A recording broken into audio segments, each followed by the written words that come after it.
So I just want to tell the story about how I was seeing somebody and he went through heart failure. He ended up calling me at 5 a.m. in the morning. I took him to one of the best hospitals here in California, and how I will never, ever, ever speak to that man ever again.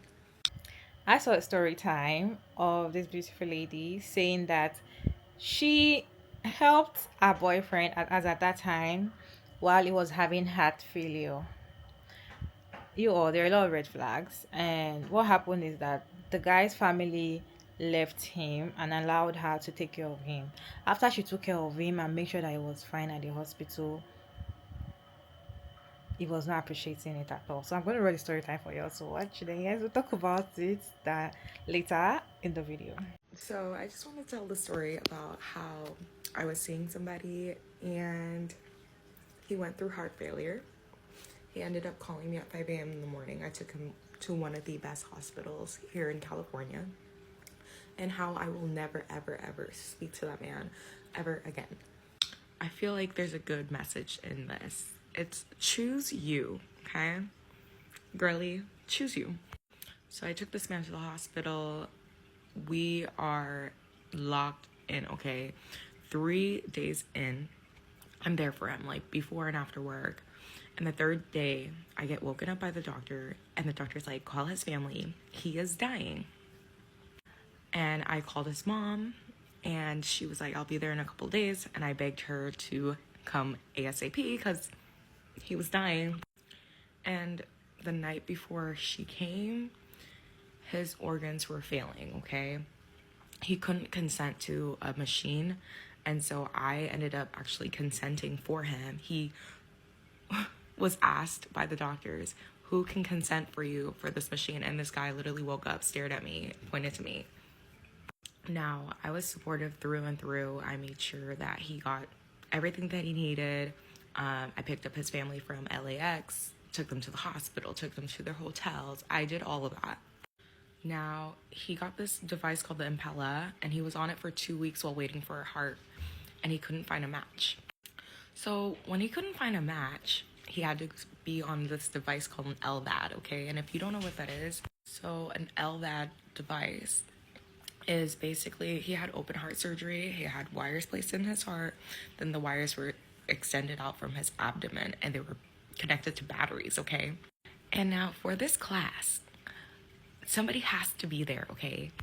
Somebody has to be for this class. And his mom was like, oh, yeah, I'll come with you tomorrow. So me and her were supposed to go together. And as I'm taking her back to her spot, she tells me, actually, I don't want to go. I'm too tired and I don't want to go anymore. I was shocked, but I should have known it then and there. I ended up going to the class all by myself, okay? To support him and to make sure that he was going to get out of the hospital a little sooner. Then I came to realize also, like, when he was in the hospital, like, he would only call me if he needed something. He never called me to say, hey, how are you, or anything like that. It just became, like, repetitive. But I just thought maybe he's in a really vulnerable state. So, like, maybe, But it was 42 days that he was in the hospital. And I can't name one day that he asked me about my day. Not even one. And I know this sounds so, like, selfish of me to say, but honestly, like, he had no support. Like, his mom came and then she left. And then she came and she didn't even want to go to the class. Then she left. His brother came. And honestly, his brother asked me when we were out to dinner if it was okay or if he should go out partying and if he could like it. And I was just like, what the heck? It was his twin brother too. So after seeing his family dynamic, I was like, okay, I feel really bad for this guy. So let me just, help him until he gets discharged from the hospital. And then the plan was is that I was going to actually be his caregiver. Thank God I didn't go through with that. Thank you. I started to notice that the staff didn't really like him. Like when I would walk in, they'd be like, hey, but I realized that he wasn't like taking certain pills. He wasn't listening. And I just thought maybe it's the frustration of staying in the hospital for so long. But no, it was the craziest thing ever. This is part 2 of how the guy that I was dating went through heart failure and needed a heart transplant, and how I will never be speaking to him ever, ever, ever again. Learning that he wasn't wanting to take certain pills and wasn't following directions of the physician and the nurses was one thing. Learning that when I wasn't there, this man was ordering tacos, sushi, burritos into the hospital without his nurses knowing, and they would catch him and they would put that he was non-compliant. Now, the thing about being non-compliant while you're waiting for a heart transplant is that they bunk you down on the list. If you're not serious about your health, why should they be serious about you? I learned a lot more about the non-compliance after he was discharged from the hospital. He was in there for like about 42 days, okay? And the last couple of days, he really irked me, okay? And I kind of held on because I wanted to see the good in him. And also, like, when you see somebody almost dying on you, and then they come back to life, and then they're kind of like an a-hole, it kind of messes with you. So he had ordered a laptop to my house, okay? And during this time, I was like, okay, he's about to get discharged from the hospital. Let me just, go OT, working, trying to get my small business together, just doing all these things. Again, this guy, he would call me and he would only ask me for favors. And mind you not, we were dating. So the day that I came to surprise him with this laptop, okay, I came around like 8 o'clock and he was on the phone. Okay, he was surprised to see me. So he's on the phone, he's still talking, and he's like, hey, can you actually give me 10 minutes? Can you just wait on the waiting room? I'm like, yeah, that's fine. 10 minutes turns into 30 minutes, and I'm like, why am I still here? Like, why am I still out in the waiting room? Like, let me just text him. This dude asks me if he can get Doritos from the vending machine, okay? I'm frustrated, so I'm like, is that it? That's all you want? He's like, yep. So I come back into the room and I'm just like staring at him. He's still on the phone. And he ends up being like, oh, hey, sorry, I gotta go. And he hangs up the phone, doesn't say a single word to me for the next 2 hours. And I'm sitting there next to him, okay? The only thing then this man says is, oh, it's 10 o'clock, time for sleep. And he turns up all the lights on me. I felt so disrespected. Like, I was gonna actually sleep over, and I literally ended up just leaving the hospital. Again, he was in the hospital for 42 days, okay? I was with him through and through.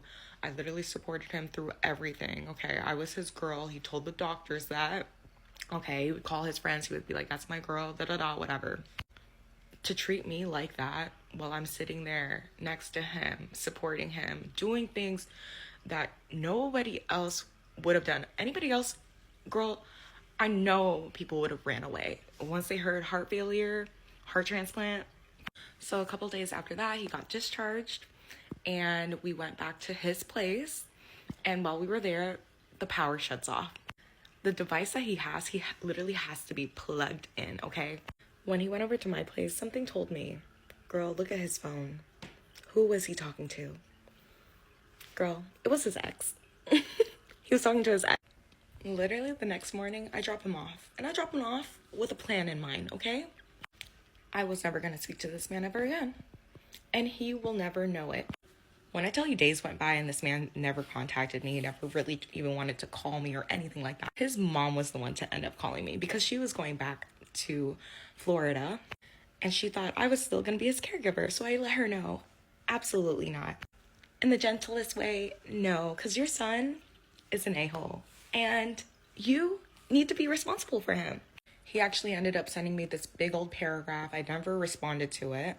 The best part is that he tried to call me after I had the phone conversation with his mom. And I declined his call the first time. The second time I picked up just to see what he was going to say. And all he was like, give me 2 seconds. And what I said was, you used me. You will never get to speak to me again. You need to listen to me. You used me. You will never get to speak to me again. You disrespected me. You will never get to speak to me again. And I ended the phone call. Why? Because I have enough self-respect and self-love for myself to know when to stop. And maybe I should have stopped a while ago. But I'm just glad that I didn't marry the guy or anything, you know? That would have been crazy. But yeah, choose you. Some people will literally take advantage of your kindness. And yeah, you can't save those who don't want to be saved. Also, his mom ended up calling me and trying to harass me and trying to scare me because I asked for family paid leave paperwork. Rotten fruit will eventually fall. That's all I'm going to really say. Oh, and one more thing. He was born ready to be a loser, born ready to be a scammer, ooh, and born ready to be fake. If his mom is saying that I'm leaving during that critical time, family is messed up, because I feel like there's nobody that will stay close to you while you are dying than your mother. Everybody will leave you. Everybody will neglect you, but your mom will always be there for you. A good mom, okay? Because obviously it's not every mom that actually wants to have a child or something. But a good mom will always stick to their child no matter what. That's why you see a mom, even if they have their child is blind, probably they didn't born the child blind, or they always with the child. They always take care of the child. They will sacrifice so much. So at that moment, when the mom was saying that I'm tired, I can't take this anymore, I would leave. Because if your mom cannot take you serious, definitely there's something up with you. You have problem. I'll be scared. Then the brother saying I want to go party. You have the mind to party, while me, I'm staying in the hospital with your brother, your twin brother, There's a problem. Definitely the family is messed up and all of that. And the thing is, one thing about all these men is, that's why I did a video of helping a man when he's at his lowest. Once you help them when they are down, sick, and all of that, they're just using you at a point for just you to elevate them and get them out of that space. Once they've gotten out of that space, they move on to whatever, to who they want to be with. Is that woman that was not there to help them, that's the woman they will be with. That's the woman they will start calling and say, oh, I missed you, or you didn't check up on me.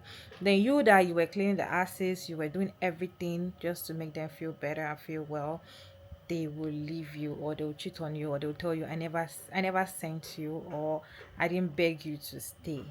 These are the things these men do that makes it very difficult for women to now take care of them. You see, when sometimes now women are now like, women are now wise, okay? We'll leave you. If you like, be sick.